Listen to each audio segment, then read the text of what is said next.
ఉండేటువంటి దాదాపు 80 లక్షల మంది ప్రజలకు మంచినీళ్ళ సదుపాయం కల్పించలేదు ఈ ప్రభుత్వం. 60 ఏళ్ళ నుండి ఇక్కడే ఉన్నది. వలస పాలకులు పాలిస్తూ ఉన్నారు. దేనికి పాలిస్తున్నారంటే దోచుకోవడానికే పాలిస్తూ ఉన్నారు.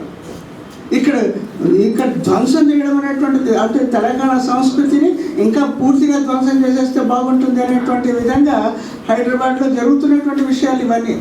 హైదరాబాద్కు కావాల్సినటువంటి కూరగాయలు చుట్టుపక్కల నుండి గ్రామాల నుండి వచ్చేటువంటి, ఇప్పుడు కూరగాయలు అక్కడ నుండి రావడం లేదు. ఎక్కడో మద్రాస్, చెన్నై నుండి వస్తున్నాయి, బెంగళూరు నుండి వస్తూ ఉన్నాయి. కారణం ఏంటి? ఈ విధంగా ధ్వంసం చేశారు కాబట్టి. 532 ట్యాంకులు, చెరువులు అనేటువంటి చుట్టుప్రక్కల హైదరాబాద్లో ఉన్నాయి. వాటి విషయంలో ఎందుకు పట్టించుకోవడం లేదు? డ్రైనేజ్ వ్యవస్థ అధ్వానంగా ఉంది. ఒక్క వర్షం పడుతుంది అంటే బ్రహ్మాండంగా వరదల్లాగా పారుతుంది రోడ్లన్నీ కూడా. ఇలాంటి పరిస్థితి, వాటిని చక్కదిద్దడం అనేటువంటిది లేదు. కానీ పెద్ద పెద్ద మీసాలు పెంచుకుంటాననేటువంటి విధంగా పెద్ద ప్లానింగ్స్ అనేటువంటివి చేసుకొని మాస్టర్ ప్లాన్ పెట్టింది మా ముందు. మాస్టర్ ప్లాన్ అనేటువంటి దాని అర్థం ఏంటి? డీసెంట్రలైజేషన్ కావాలి, ఎక్కడ పడితే అక్కడ డీసెంట్రలైజేషన్ ద్వారా డెవలప్మెంట్ కావాలి. ఇక్కడ సెంట్రలైజ్ చేసి డెవలప్మెంట్ని పూర్తి అధోగతి పాలు చేయడం అనేటువంటిది ఈ ప్రభుత్వ లక్ష్యం.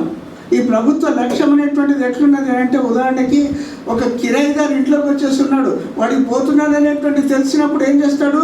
ఆ నల్ల తూటీలు, తర్వాత స్విచ్ బోర్డులు, వీటినన్నింటిని ధ్వంసం చేసి మరీ కాస్త వెళ్తూ ఉంటాడు.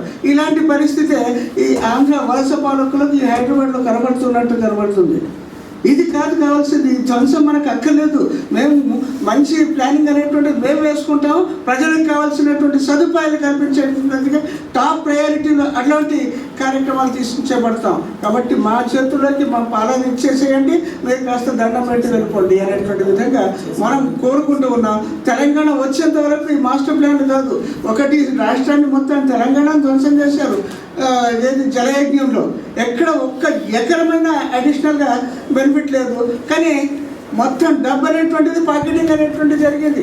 నాయకులు, తర్వాత కాంట్రాక్టర్లు, వీళ్ళకి బెనిఫిట్ అనేటువంటి విధంగా జరిగింది. ఈ మాస్టర్ ప్లాన్ ద్వారా కూడా, హైదరాబాద్ యొక్క మాస్టర్ ప్లాన్ ద్వారా కూడా వాళ్ళు pocketing, how to pocket money అనేటువంటి విధంగా ప్లాన్లు చేసేసి కాంట్రాక్టర్లకు బెనిఫిట్ చేసేటువంటి విధంగా పెద్ద ఏం చేస్తున్నారంటే పూల తోటలు పెంచుతూ ఉన్నాం. పూల తోటలు పెంచుతాం, ఎక్కడ పడితే అక్కడ అందంగా కనబడేటువంటిది. ఏం చేస్తాడంటే ఆర్కిటెక్చర్ ఎప్పటికి కూడా తన లోటుపాట్లు కనపడకుండా ఉండడానికి అక్కడ పూల చెట్టు, ఇక్కడ పూల చెట్టు, ఒక చెట్టు అనేటువంటి చూపించేస్తాడు ఆర్కిటెక్చర్లో. అలాగే ఉంది ఇప్పుడు ఈ మాస్టర్ ప్లాన్ యొక్క వ్యవస్థ. పూర్తిగా మనకు అందంగా కనబడడానికి మేము అందమైన నగరాన్ని తయారు చేస్తున్నామని ధ్వంసం చేయడం అనేటువంటిది వాళ్ళు చేస్తున్నటువంటి విషయం. కాబట్టి దీన్ని పూర్తిగా మేము ఖండిస్తూ ఉన్నాం. మీరు వెళ్ళిపోండి అయినంత తొందరగా, మేము కాస్త బాగు చేసుకుంటాం, గ్రేటెస్ట్ హైదరాబాద్ని తీర్చిదిద్దుకుంటాం. లేకుంటే మేము తన్ని పంపించాల్సినటువంటి కర్మ పడుతుంది మాకు. ఆ కర్మను రానివ్వకండి అనేటువంటిది నేను వినియోగించుకుంటూ ఉన్నాను, వేడుకుంటూ ఉన్నాను. దయచేసి మీరందరూ వెళ్ళిపోతే మీరు పాదాలు దండం పెట్టేసేసి మరీ కాస్త పంపించేసేస్తాను బాబు అనేటువంటి విధంగా నేను వేడుకుంటూ ఉన్నాను.